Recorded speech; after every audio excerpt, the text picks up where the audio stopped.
بسم الله الرحمن الرحيم. عن صفوان بن عسال رضي الله عنه قال: قال يهودي لصاحبه: اذهب بنا إلى هذه النبي. فقال له صاحبه: لا تقل نبي، إنه لو سمعك لكان له 4 أعين. فأتيا رسول الله صلى الله عليه وسلم فسألوه عن 9 آيات بينات. فقال رسول الله صلى الله عليه وسلم: لا تشركوا بالله شيئا، ولا تسرقوا، ولا تزنوا، ولا تقتلوا النفس التي حرم الله إلا بالحق، ولا تمسوا ببريء إلى ذي سلطان ليقتله، ولا تسحروا، ولا تأكلوا الربا، ولا تقذفوا محصنة، ولا تولوا لفرار يوم الزحف، وعليكم خاصة اليهود ألا تعتدوا في السبت. قال: فقبل يديه ورجليه وقال: نشهد أنك نبي. قال: أي رسول الله صلى الله عليه وسلم: فما يمنعكم أن تتبعوني؟ قال: إن داود عليه الصلاة والسلام دعا ربه ألا يزال من ذرية نبي، وإنا نخاف أن تبعناك أن تقتلنا اليهود. رواه الترمذي وأبو داود والنسائی.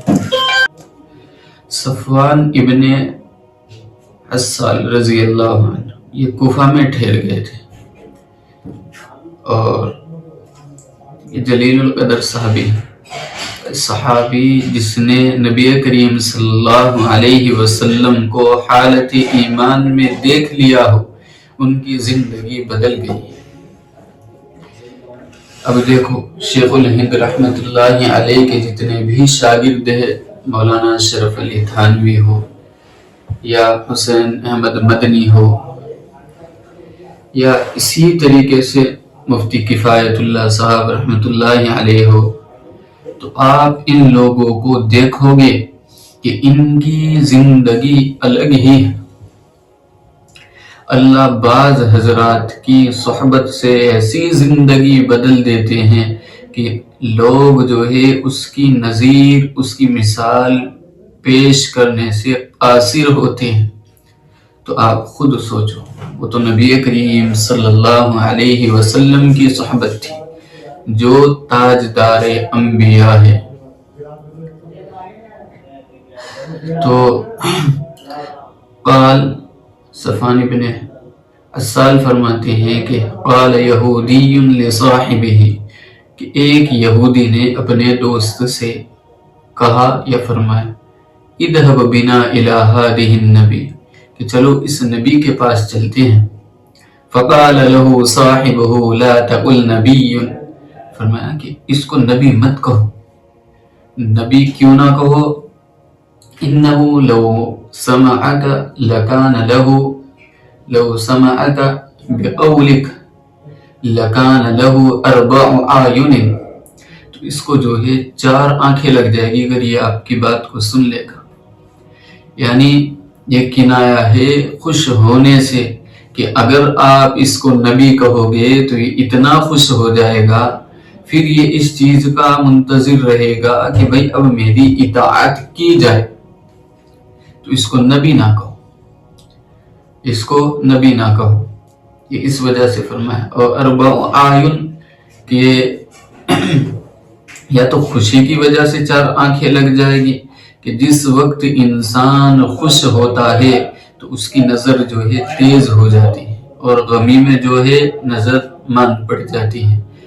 تو یا تو خوشی کی وجہ سے نظر تیز ہو جائے گی، یا یہ ہے کہ 4 آنکھیں لگ جائے گی، یا تعجب کی وجہ سے کہ دیکھو یہودی بھی مجھے نبی کہہ رہے ہیں، یعنی یہ اپنے گمان کے مطابق اس نے یہ بات کہی۔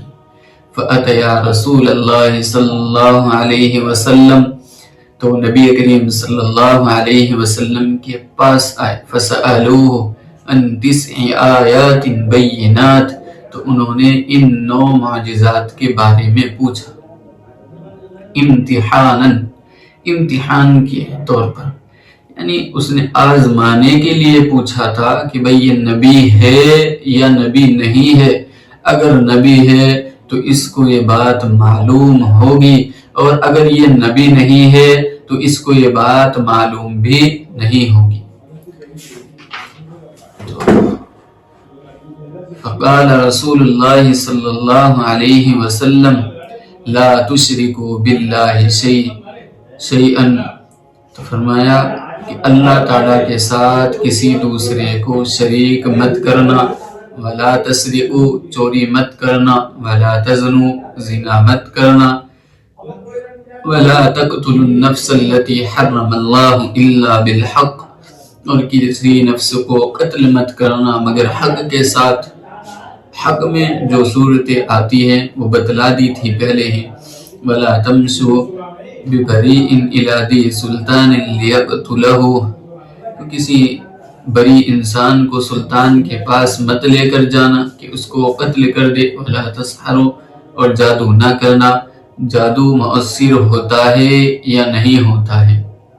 جمہور کے یہاں یہ مؤثر ہوتا ہے، معتزلہ اور خوارج وغیرہ فرماتے ہیں کہ جادو جو ہے مؤثر نہیں ہوتا ہے۔ ولا تأکلوا الربا، اور سود کا مال مت کھانا، ولا تقذفوا محصنۃ، اور کسی پاک دامن عورت پر تہمت مت لگانا، ولا تولوا لفرار یوم الزحف، اور میدان سے مت بھاگنا، وعلیکم خاصۃ الیہود، اور تم پر خاص طور سے اے یہود، اللہ تعتدوا فی السبت، کہ سنیچر والے دن میں حد سے تجاوز مت کرنا۔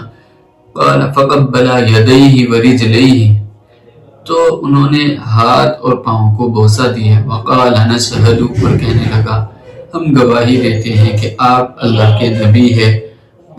فما یمنعکم ان تتبعونی، نبی کریم صلی اللہ علیہ وسلم نے فرمایا پھر تم میری اتباع کیوں نہیں کرتے ہو؟ قال ان داؤد علیہ السلام دعا ربہ، کہ داؤد علیہ السلام نے اپنے رب سے یہ دعا مانگی تھی، اللہ یزال من ذریت نبی، کہ میری ہی آل میں نبی ہوں گے، وَإِنَّا نَخَافُ إِنِ اتَّبَعْنَاكَ، اور ہمیں خوف ہے اگر ہم آپ کی بات مانیں گے، ان تقتلن الیہود، کہ یہودی ہمیں قتل کر دیں گے، رواہ الترمذی و ابو داود والنسائی۔ تو بھئی یہاں پر ساری چیز واضح ہے۔ اب یہ 9 معجزات سے مراد کیا چیز ہے؟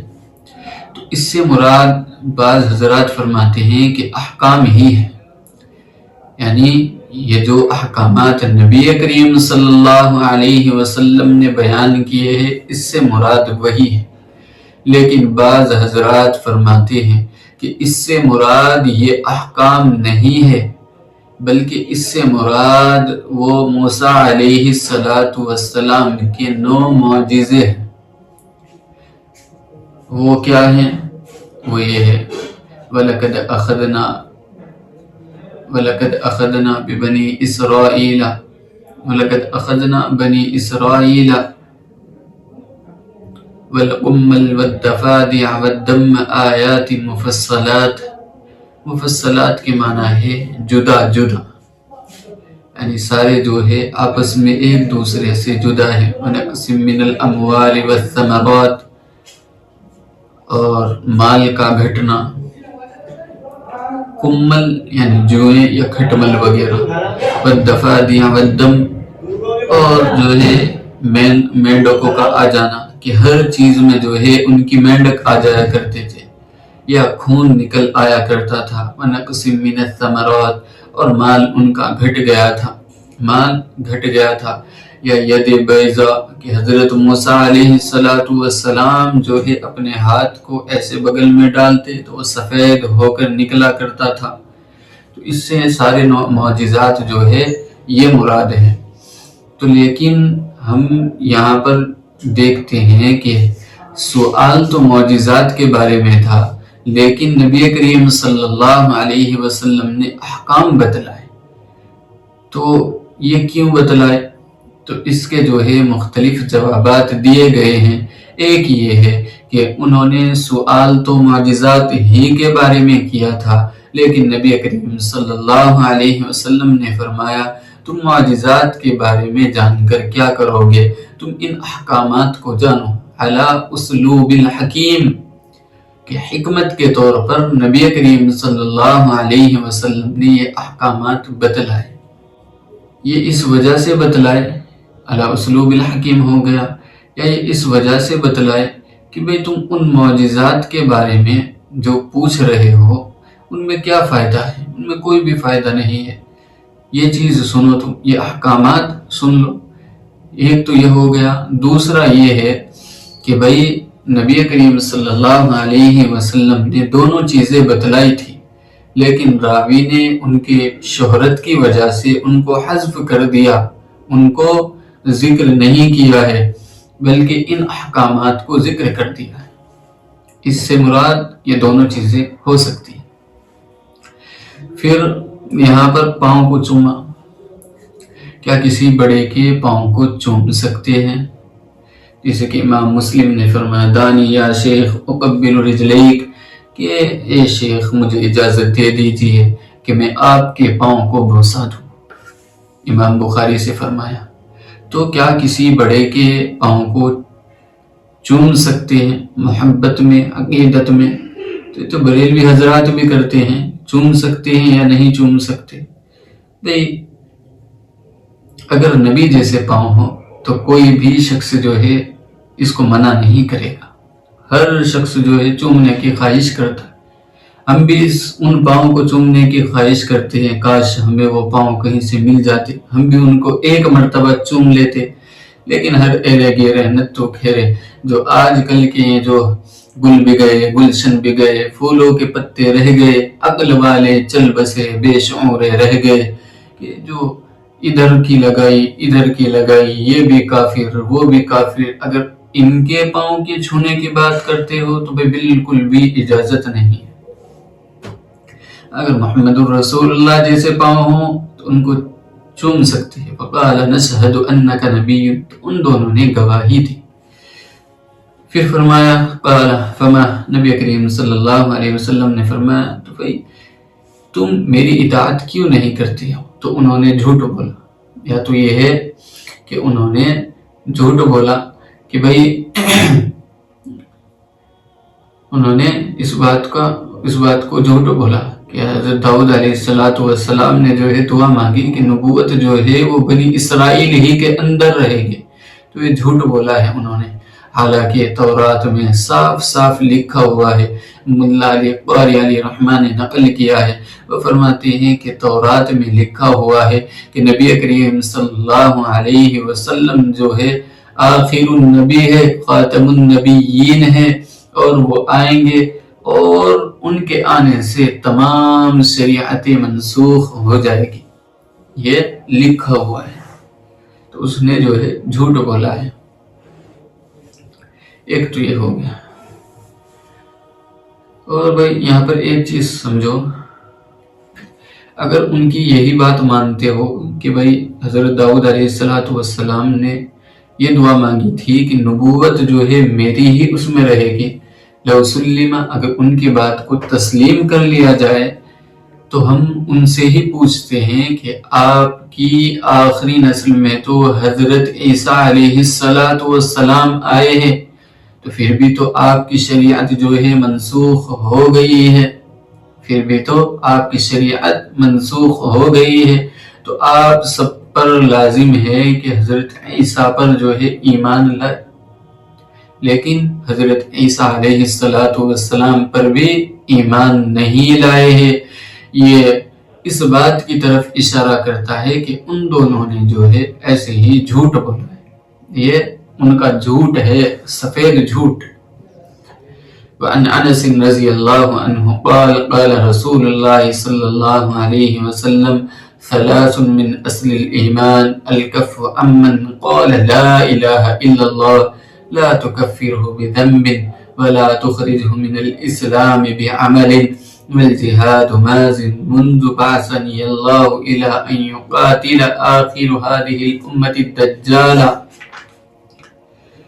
لا يبتله جور جائر ولا عدل عادل والإيمان بالأقدار رواہ ابو داود۔ حضرت انس رضی اللہ عنہ فرماتے ہیں کہ رسول اللہ صلی اللہ علیہ وسلم نے فرمایا کہ 3 چیزیں یہ اصل ایمان میں سے ہے، یعنی ایمان کی بنیادوں میں سے ہے، جو الکف امن قال لا الہ الا اللہ، کہ جو شخص لا الہ الا اللہ کہے اس سے ہاتھ کو روک لینا۔ تو بھئی لا تکفرہ بذنب، تو اس کی تکفیر نہیں کی جائے گی کسی گناہ کی وجہ سے۔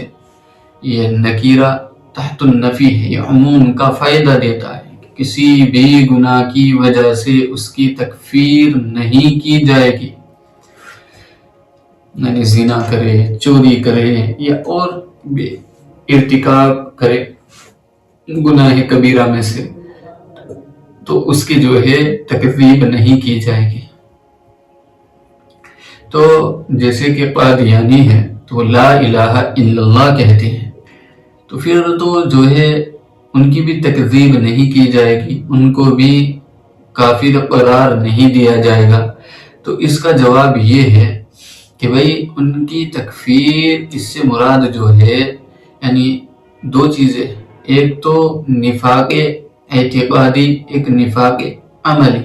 نفاق عملی والے کی تکفیر نہیں کی جائے گی، اعتقادی والے کی جائے گی، کیونکہ یہ نفاق کی علامتیں ہیں۔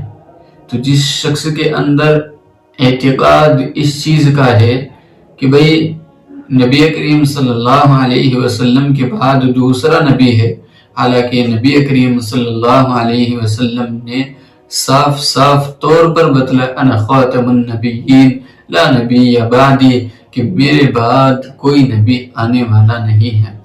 ما كان محمد ابا احد من رجالکم ولکن رسول اللہ وخاتم النبیین، کہ اللہ کے رسول بھی ہے اور خاتم النبیین بھی ہے۔ تو جب نبی کریم صلی اللہ علیہ وسلم خاتم النبیین ہے، یہ تو قرآن کریم کا بھی انکار کر رہا ہے، یہ تو بدیہیات کا انکار کر رہا ہے۔ تو جو شخص بدیہیات کا انکار کرے وہ بالاتفاق کافر ہے۔ یا اسی طریقے سے یہ چیز سمجھو، کوئی شخص جو ہے زبان سے کوئی ایسا کلمہ نہیں بولتا ہے جو کفر پر دلالت کرے، لیکن وہ شخص جو ہے قرآن کریم کو یلقا فی القاذورات گندگی میں ڈالتا ہے، کہ آپ اسے بھی کافر نہیں کہو گے، وہ بھی اتفاق کافر ہے۔ وہ اس وجہ سے کافر ہے کہ قرآن کریم کو کوڑے دان میں ڈال رہا ہے۔ پھر یہاں پر رد ہو گیا ان لوگوں کا بھی جو یہ کہتے ہیں، یعنی معتزلہ خوارج وغیرہ، کہ انسان معصیت کبیرہ سے یعنی گناہ کبیرہ سے دائرہ اسلام سے خارج ہو جاتا ہے، تو یہ ان کا بھی رد ہو گیا۔ وَلَا تُخْرِجْهُ مِنَ الْإِسْلَامِ بِعَمَلٍ، کہ بھئی کسی عمل کی وجہ سے جو ہے اسلام سے نہیں نکلتا ہے۔ وَالْجِهَادُ مَاضٍ مُنْذُ بَعَثَنِيَ اللَّهُ إِلَىٰ أَن يُقَاتِلَ آخِرُ هَٰذِهِ الْأُمَّةَ الدَّجَّالِ، یہ جو میری جہاد جاری رہے گا اس وقت تک جب کہ اللہ تعالیٰ نے مجھے بھیجا ہے، یعنی میری ایک قوم جہاد جاری رہے گا جب سے اللہ نے مجھے بھیجا ہے، یہاں تک کہ یہ امت جو ہے دجال کے ساتھ لڑے گی۔ اس امت کا آخری وفد جو ہے وہ دجال کے ساتھ لڑے گا، تو جہاد جاری رہے گا۔ الجہاد ماضٍ الی یوم القیامہ۔ تو اب یہاں پر جو ہے 1-2 اشکال ہیں۔ وہ اشکال یہ ہے کہ بھئی جو قیامت تک جہاد جاری رہے گا تو ایک وقت تو ایسا آئے گا کہ سب مسلمان ختم ہو جائیں گے، تو پھر جہاد کون کرے گا؟ فرمایا کہ وہ عدم مسلم نہ ہونے کی وجہ سے جہاد ہی باقی نہیں رہے گا۔ پھر دوسرا یہ ہے کہ یاجوج اور ماجوج آئیں گے، تو یاجوج اور ماجوج کے ساتھ پھر جہاد کیوں نہیں کریں گے؟ پھر حضرت عیسیٰ علیہ السلام جو ہے مسلمانوں کو پہاڑ کی چوٹی پر کیوں لے کر چلے جائیں گے؟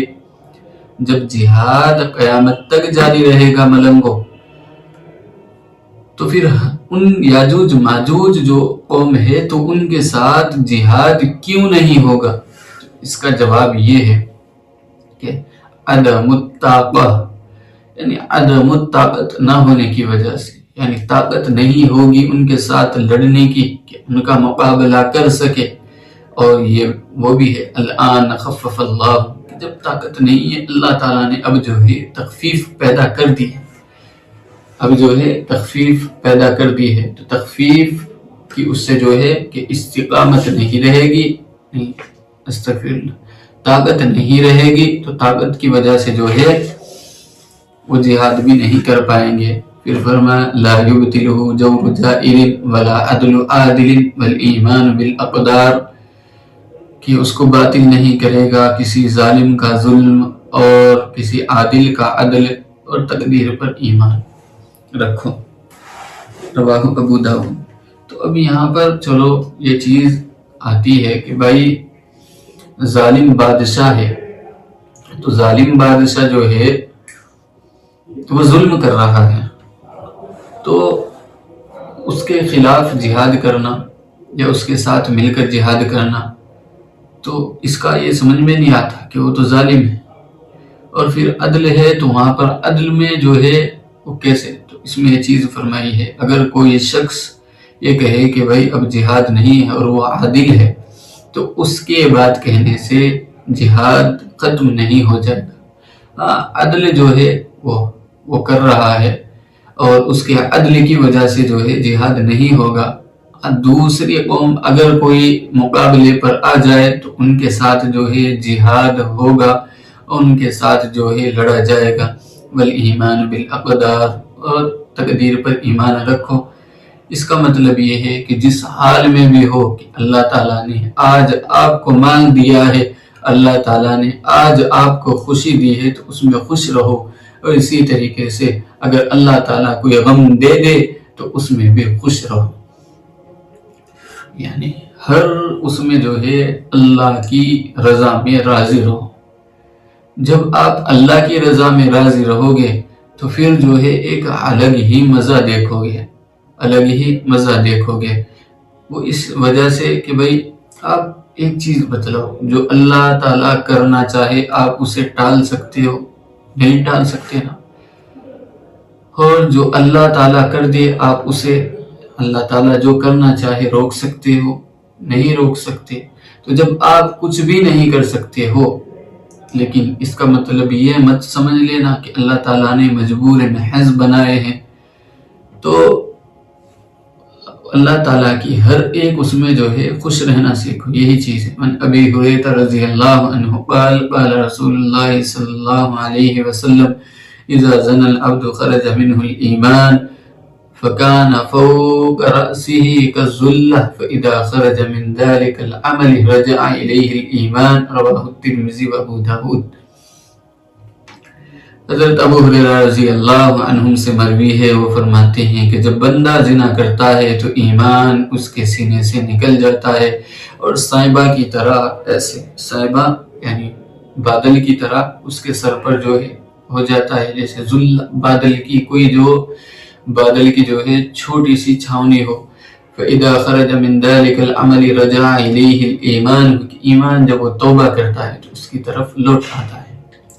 تو اس کے وہی جوابات ہے جو پیچھے دے دیے تھے کہ کمال ایمان، نور ایمان، یا وہ بندہ اس میں نکل جاتا ہے، یا مطیع و فرما بردار نہیں رہتا ہے، یا وہ اللہ تعالیٰ کی امن میں نہیں رہتا ہے، اللہ کے عذاب سے امن میں نہیں رہتا ہے، یا یہ سارے یا تحدید اور تحجیز پر ہے، یا وہ شخص جو اس کو حلال سمجھے، یہ ساری کی ساری چیزیں جو ہے اس پر ہی محمول ہوگی۔ یہ سارے کے سارے جوابات ما قبل میں دے دی ہیں۔ ان معاذ قال رضی اللہ عنہ اوصانی رسول اللہ صلی اللہ علیہ وسلم بعشر کلمات قال لا تشرک باللہ شیئا وإن قتلت وحرقت کہ نبی کریم صلی اللہ علیہ وسلم نے 10 کلمات کی مجھ کو وصیت فرمائی اور فرمایا اللہ تعالیٰ کے ساتھ کسی کو شریک مت کرنا، وَإِنْ قُتِلْتَ وَحُرِّقْتَ، اگر تجھے قتل کر دیا جائے، تجھے جلا دیا جائے۔ اب یہاں پر بھائی یہ ہے کہ اگر انسان کو قتل بھی کر دیا جائے، جلا بھی دیا جائے، تب بھی اجازت نہیں ہے کہ اللہ تعالیٰ کے ساتھ کسی کو شریک کرے۔ تو بھائی مبالغتاً فرمایا ہے، یعنی مبالغے کے طور پر، یعنی ایمان ایسا ہونا چاہیے۔ اور اگر کوئی شخص مجبور ہو، مجبوری کے اس میں جو کوئی شخص جو ہے کفریہ کلمات بولے اور اس کا دل جو ہے مطمئن ہو، اس کو اجازت ہے، قرآن کریم میں موجود ہے۔ ایک تو یہ ہو گیا کہ مبالغتاً ہے، پھر فرمایا وَلَا تَعُقَّنَّ وَالِدَيْكَ وَإِذَا أَمَرَكَ أَن تَخْرُجَ مِنْ أَهْلِكَ وَمَالِكَ، کہ والدین کی نافرمانی نہیں کرنی ہے اگر وہ آپ کو حکم دے کہ آپ اپنے مال اور اولاد، اپنی بیوی بچوں سے علیحدہ ہو جائے، بیوی سے علیحدہ ہو جائے، تو کیا شریعت جو ہے اس کی اجازت دیتی ہے؟ تو بھئی ایک چیز سمجھو یہاں پر،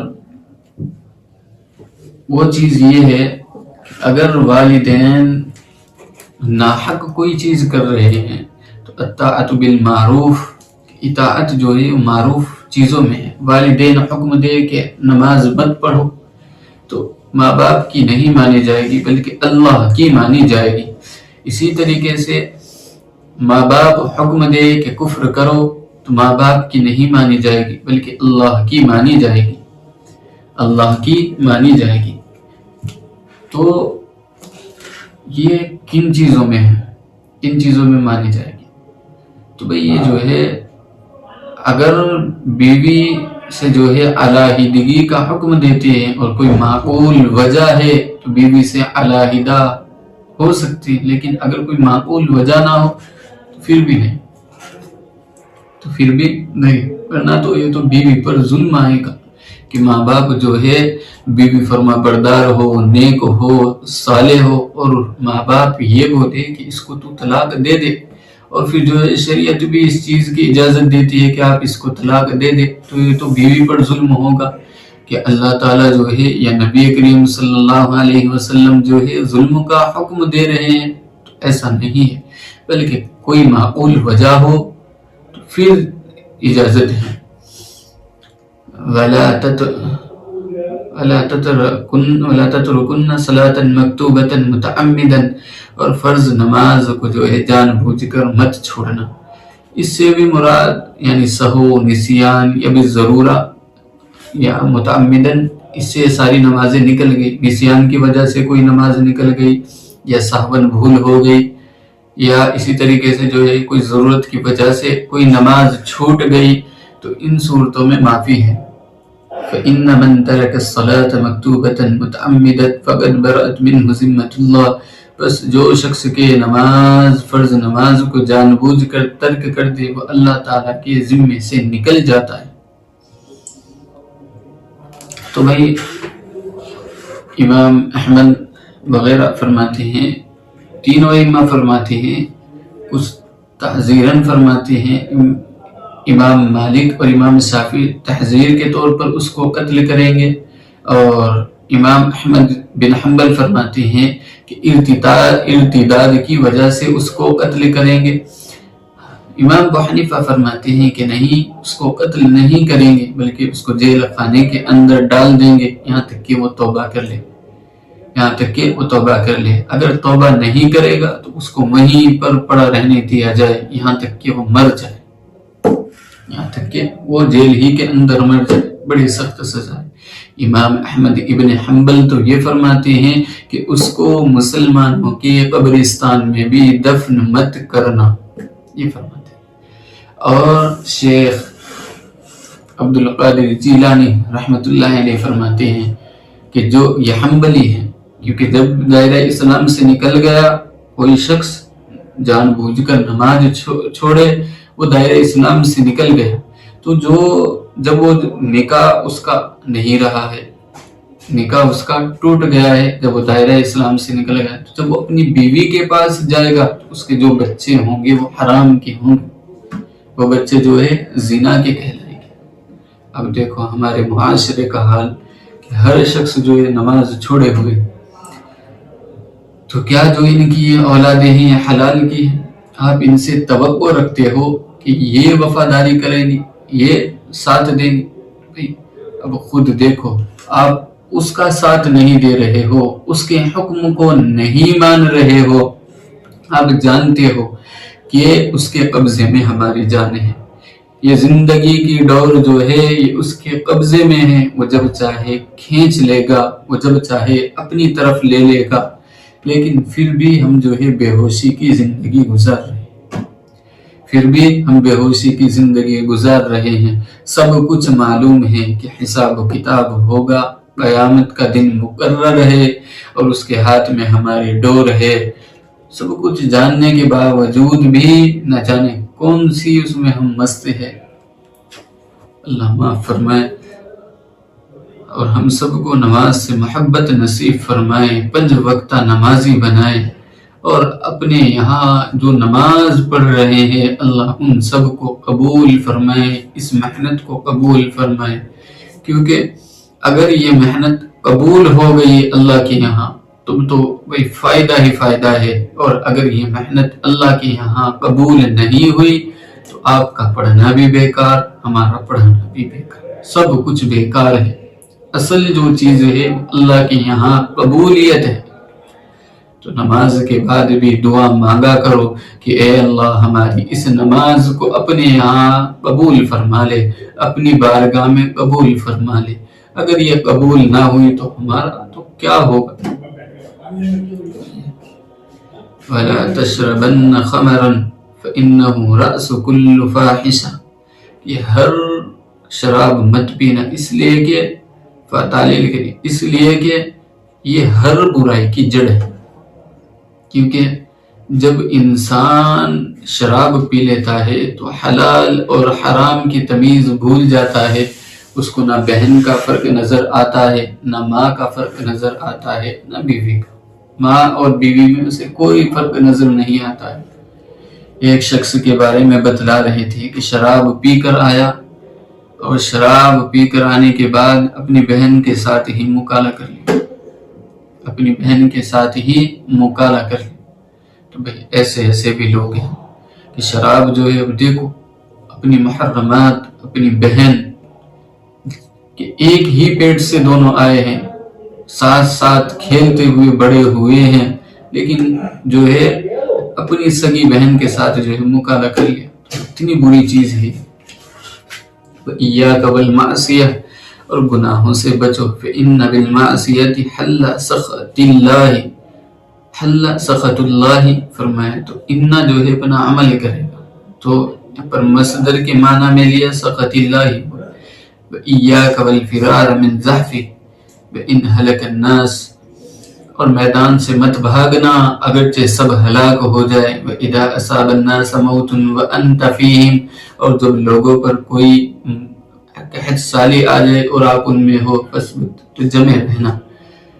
وَانْفِقْ عَلَىٰ عَيَالِكَ مِنْ طَوْلِكَ، اور اپنے گھر والوں پر اپنی استطاعت کے مطابق خرچ کرنا۔ تو بھئی یہاں پر یہ چیز سمجھو کہ اگر کسی پر موت آ جائے اور آپ ان میں ہو، یا بیماری آ جائے، جیسا کہ اب کورونا آیا تھا، تو یہاں پر فرمایا کہ آپ انہی میں رہو، آپ انہی کے اندر رہنا ہے آپ کو۔ تو اس وجہ سے فرمایا کہ آپ دوسروں میں نکل کر جاؤ گے، ہو سکتا ہے کہ آپ کی وجہ سے وہ بیماری دوسروں کو بھی لگ جائے، یا یہ ہے کہ وہ سبب بن جائے گی کہ بھئی فلاں آدمی یہاں پر آیا تھا اور آپ جو ہے ایسے ہی بدنام ہو جاؤ گے، آپ ایسے ہی بدنام ہو جاؤ گے۔ تو اس وجہ سے فرمایا ہے تو وہیں پر رہنا چاہیے جہاں پر یہ بیماری لگ جائے، اگر اس میں ہو تو وہیں پر رہو، اور اگر وہاں پر نہیں ہو تو وہاں پر مت جاؤ، اور اپنی اہل و عیال پر اپنی استطاعت کے مطابق خرچ کرو، ورنہ تو کبھی سارا خرچ کر دو پھر بعد میں پچھتاؤ کہ نبی کریم صلی اللہ علیہ وسلم نے فرمایا تھا کہ اپنے اہل و عیال پر خرچ کرو۔ وَلَا تَرْفَعُ عَنْهُمْ عَصَاكَ ادبن، ادبن یہ مفعول لہو ہے، لا للتعظیم یعنی للادب لا للتعظیم، وقفہم فی اللہ، کہ بھئی ان سے ادب کے ڈنڈے کو مت ہٹا، بلکہ ان کو جو ہے چھڑی ان کے اوپر رکھو، ان کو ادب سکھلاؤ۔ یہ ماں باپ کی ذمہ داری ہے کہ اپنے بچوں کو تہذیب سکھلائے۔ اگر تہذیب نہیں سکھلاؤ گے تو میرے بھائیو اس میں نقصان ہی ہے، نقصان، آپ کا نقصان کہ بچے بڑے ہوں گے آپ کو گالی دیں گے، ابھی وہ محلے والوں کو گالی دے رہے ہیں پھر آپ کو گالی دیں گے، بچے بگڑ جائیں گے، بچوں کو کوئی تمیز نہیں ہوگی، کوئی اپنے پاس بٹھانے کے لیے تیار نہیں ہوگا، بچوں کے اندر بری لتیں لگ جائے گی۔ اور ایک چیز اور سنو، بچوں کو پیدا کرنا یہ کمال کی بات نہیں ہے، بلکہ بچوں کو پیدا بھی کرنا اور ان کے ساتھ ان کی تعلیم اور تعلیم کا انتظام کرنا یہ بھی کمال کی۔ اب مسلمانوں میں کیا ہے کہ بچے پیدا کرنا تو فخر کی بات سمجھتے ہیں، لیکن ان کی تربیت اور تعلیم کی کوئی ذمہ داری نہیں ہے، بلکہ یعنی جانوروں والا کام کر رکھا ہے کہ بچے خوب پیدا کرو، خوب پیدا کرو، اور یہ کہ بھئی اللہ وہ کرے گا، اللہ دے گا، بچے پیدا کرو، خوب کثرت سے بچے پیدا کرو، لیکن ان کی تعلیم کا، تادیب کا ادب سکھاؤ، انہیں تعلیم دو، اچھا حسن سلوک کرو اپنے بچوں کے ساتھ، اچھی چیز سکھلاؤ، ان کی دیکھ بھال رکھو۔ یہ ساری چیزیں بھی اسلام کے اندر ہے۔ جیسے بچے پیدا کرنا اسلام کے اندر ہے کہ نبی کریم صلی اللہ علیہ وسلم نے فرمایا ایسی عورت سے شادی کرو جو خوب بچے جننے والی ہو، تو اسی طریقے سے نبی کریم صلی اللہ علیہ وسلم نے بچوں کے حقوق بھی بتلائے کہ بچوں کی تربیت کیسے کی جاتی ہے، اپنے اہل و عیال کی تربیت کیسے کرنی ہے، بچے ہیں تو ان کے ساتھ کیسا سلوک کرنا ہے، یہ ساری چیزیں نبی نے سکھلائی ہے۔ تو جس طریقے سے وہ دین کا حصہ ہے ہم اس کا انکار نہیں کر رہے، لیکن اپنے بچوں کو ادب سکھلانا یہ بھی دین کا حصہ ہے۔ اب ہم نے کیا کام کیا ہے کہ دین کو مخصوص کر دیا مساجد کے لیے یا صرف مولویوں کے لیے، مولوی عمل کرے دین پر تو، اور یا پھر جو ہے مسلمان ہم بنیں گے تو مسجد ہی میں آ کر مسلمان بنیں گے، باقی مسلمان نہیں ہے، جمعے والے دن مسلمان بن جائیں گے۔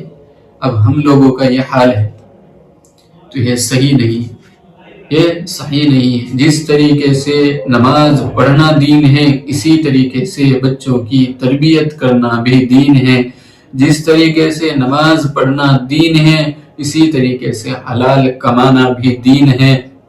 جس طریقے سے روزہ رکھنا دین ہے، اسی طریقے سے معاشرتی حقوق، ایک دوسرے کے جو حقوق ہوتے ہیں ان کو پورا کرنا بھی دین ہے۔ ماں بہنوں کے ساتھ اچھا سلوک کرنا بھی دین ہے۔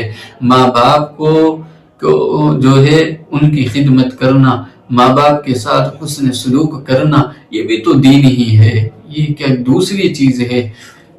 لیکن ہم لوگوں نے دین کو تقسیم کر دیا ہے، ہم لوگوں نے دین کو جو ہے الگ الگ وہ کر دیا کہ بھئی یہ دنیا دار ہے، یہ دیندار ہے، اگر کوئی داڑھی ٹوپی والا ہے تو ملا جی ہے، اور اگر کوئی کلین شیو ہے تو پھر اس کا نام لے کر بولتے ہیں، اگر داڑھی ٹوپی والا ہو تو ملا جی۔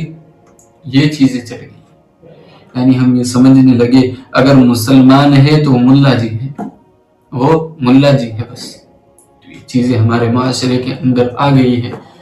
تو بھائی دین صرف ایک چیز کا نام نہیں ہے، بلکہ میں تو یہ کہتا ہوں کہ دین نام ہے بچے کے پیدا ہونے سے لے کر قبر تک، جب تک وہ قبر میں نہ چلا جائے تب تک یہ سارا کا سارا جو ہے دین ہی ہے، کہ اس کے اندر درمیان میں جو کرے گا اگر وہ طریقہ محمد الرسول اللہ کے مطابق کرے گا تو وہ دین ہے، اور اگر طریقہ محمد الرسول اللہ سے ہٹ کر کرے گا تو پھر جو ہے وہ معصیت ہے، وہ معصیت ہے، وہ بری چیز ہے۔ تو بھئی یہ سارا دین ہے۔ دیکھو بچہ پیدا ہوتا ہے، یہ نبی کریم صلی اللہ علیہ وسلم نے بتلایا کہ بھئی کان میں آذان دو، اسی طریقے سے تربیت کرو، اپنی اولاد کو حلال کھلاؤ، بچہ بڑا ہو جائے تو شادی کرو، یہ ساری چیزیں دین ہی تو ہے۔ قبر میں دفن کرنا ہے تو کیسے دفن کرنا ہے، تو یہ ساری چیزیں دین ہے۔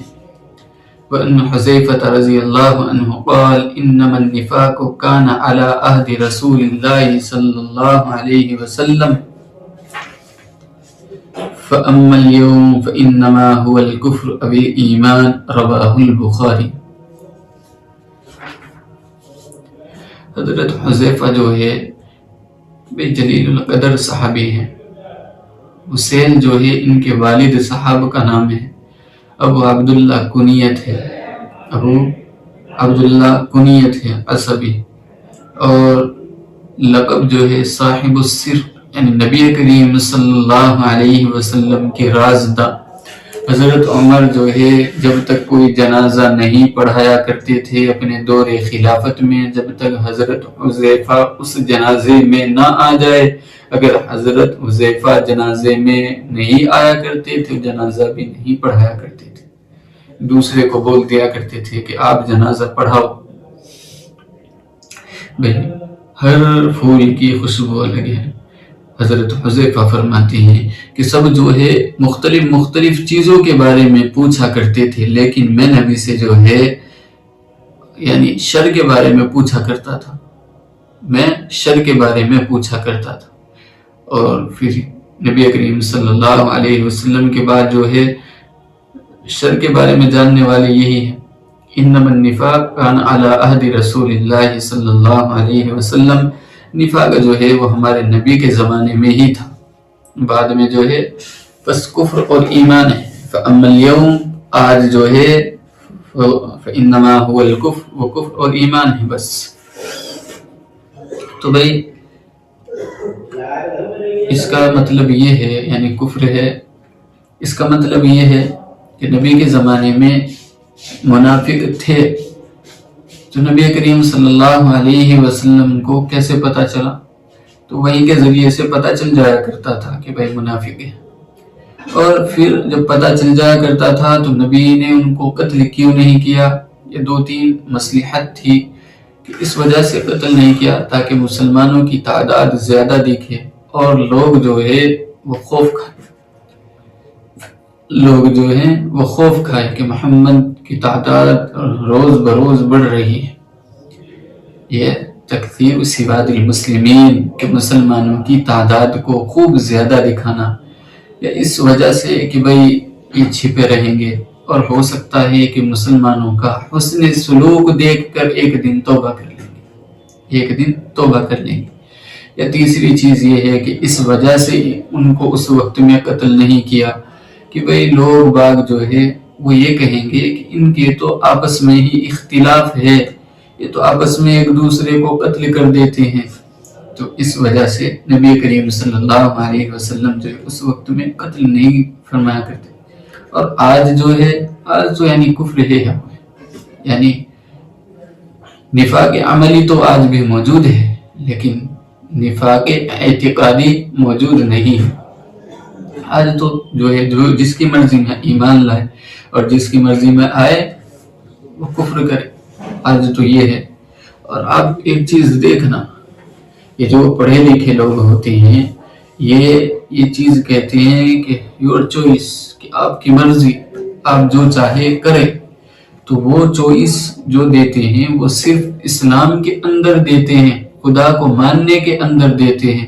قانون کے اندر کبھی آپ کو چوائس نہیں دیں گے کہ ہمارے ملک کا یہ قانون ہے، آپ اس کی خلاف ورزی کریں، اس میں کوئی چوائس نہیں دیں گے، اس میں کوئی اختیار نہیں دیں گے۔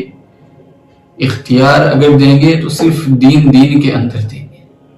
اس وجہ سے دیتے ہیں کہ لوگ جو ہے آپس ہی میں جو ہے بس ان کو کسی سے کوئی کام نہ رہے، بلکہ گدھے بن جائے کہ جیسے ریس میں دوڑ رہے ہیں، بس سب ایسے ہی دوڑنا شروع کرتے، بس ان کا مقصد یہ ہوتا ہے کہ دین شریعت جو ہے، پھر ان کو کوئی شعور پیدا ہوگا، ان کے اندر اخلاق جاگیں گے، تہذیب جاگے گی۔ شراب پینا جو ہے لوگوں کے یا حکومت کے جو کاروبار ہے وہ شراب اور زنا خوری انہی چیزوں سے زیادہ ہے، تو لوگ جو ہے ان کو منع کریں گے۔ اس وجہ سے جو ہے صرف اختیار ملے گا خدا کے رسول، اور کسی چیز میں کوئی اختیار نہیں ہے۔ عدالتوں میں آپ کو کوئی اختیار نہیں ہوگا، بلکہ فلاں قانون ہے، اسی قانون کی پیروی کرنی ہوگی۔ عجیب چیزیں چل گئی۔